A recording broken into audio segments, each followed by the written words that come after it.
If you are between 18 and 29 years old, you are a member of what is known as Gen Z, and you are no doubt all watching this program on your giant big screen linear television, maybe even with rabbit ears. But be that as it may, we've got new data that shows just how different Gen Z is, this voting bloc is, from everyone else and also internally. CNN Chief Data Analyst Harry Enten is here. So let's talk about the kids, Harry. Yeah, let's talk about the kids. You know, oftentimes we talk about a gender divide in our politics, but the gender divide with Gen Z is wider than the Grand Canyon. My goodness gracious, what are we talking about here? Well, let's just first talk about party ID margin. Look, there's a gender divide no matter where you look, but among Generation Z, it's significantly wider. Look at this. Among female Gen Z, look, Democrats plus 19 points. But look at Republicans among men. They have an 18-point advantage. That is a, get this, 37-point gender gap. Now, among all others, again, you see that Democrats lead among females, but only by 7, significantly less than 19.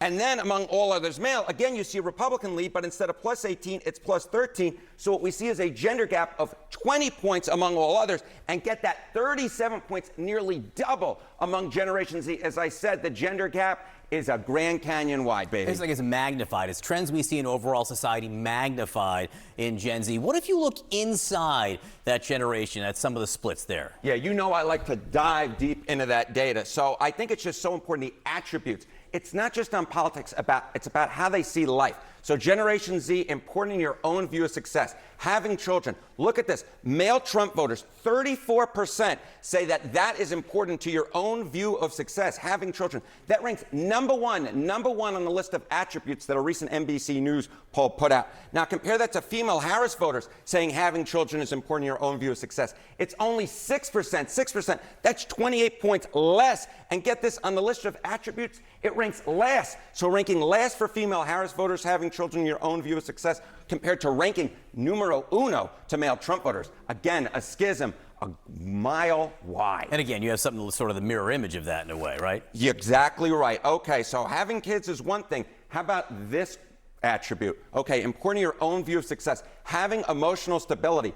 That ranks three among Harris voters, 39%. But get this, among male Trump voters, it's just 9%, a 30-point gap, and it ranks last for Trump voters. So again, just very different attributes on how the different genders are seeing life in general, and that is, of course, magnified when you look at female Harris voters who say having emotional stability is far more important than male Trump voters, and again, having children, which male Trump voters say is far more important in order to their view of life success than female Harris voters. Again, it's just so much difference between the genders when you look at Generation Z, and it's not just politics, it's about how they view success in life. Interesting if they will carry this with them as they get older, or whether in some ways they grow out of it and become more like us old people, but we'll see. Yeah, I know. Now I'm joining your group, especially with some gray in the beard. Welcome aboard. Oh, thank God.